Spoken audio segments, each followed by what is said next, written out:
I recently did a podcast on what's considered a draft bust for the Montreal Canadiens, Terry Ryan of St. John's, who was taken in '95 draft. Although he had some injuries and some other incidents that cut short his career, calling it a full draft bust would be kind of a misnomer. But what I'm talking about today is a draft bust because the amount of importance was put on him in the 1970 drafts in the WHA and the NHL really completely made no sense. Here's why. Bob Neely was an okay player with the Hamilton Red Wings and the Peterborough Petes of the OHA. Now in the 1973 season he put up some okay numbers, 76 points in 55 games, including 24 goals, with 20 points in the playoff. Now 6'1", 210 defender, not too bad. Can play a little bit of forward when needed. Now, would that warrant a number one draft pick by the Chicago Cougars in the WHA draft? Number one overall? No. Would this warrant a top 10 draft pick in the NHL draft by the Toronto Maple Leafs? No. So Bob Neely wasn't too bad a defenseman, but I would say maybe 20th overall in the WHA or 25th overall in the Maple Leafs. But I think Toronto and Chicago were desperate for a good roaming defenseman. Now, after Toronto drafted him, he moved into the NHL in 1974 with 12 points in 54 games. He had 21 points in 57 games in 75, and also spent some time in the minors with the Oklahoma City Blazers. 76, 22 points in 69 games.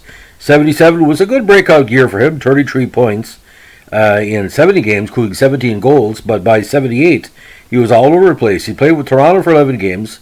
He was moved to Colorado for 22 games, then the Philadelphia Firebirds of the AHL, where he had 20 points in 29 games, and ended up playing in Moscow that year for Team Canada 78 at the Izvestia Cup, and he won bronze.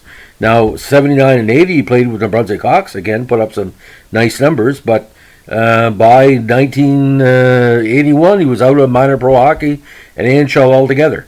So again, was he worth a number one overall pick? WHA? No.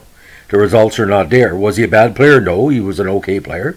A number 4 defenseman, but to spend a number 10 pick in that big draft year of 1973, let's put this in perspective, ladies and gentlemen, because I always like to backtrack on this. Now, when they took Neely, okay, this is the people ahead of them. Like, Toronto did good with taking the Turnbull 15 overall. But Darcy Rhoda was available. Rick Milton was available. Blake Dunlop was available. Paulin Bordelot, Eric Vale, Larry Goodenough, Colin Campbell, Pat Hickey, Jimmy Jones, who later played with Toronto, Dave Lewis, Nelson Payette. There were some, Randy Holt, Al Sims, Andre Saint Laurent. There was some good talent. Ochar, Hanks Bladen.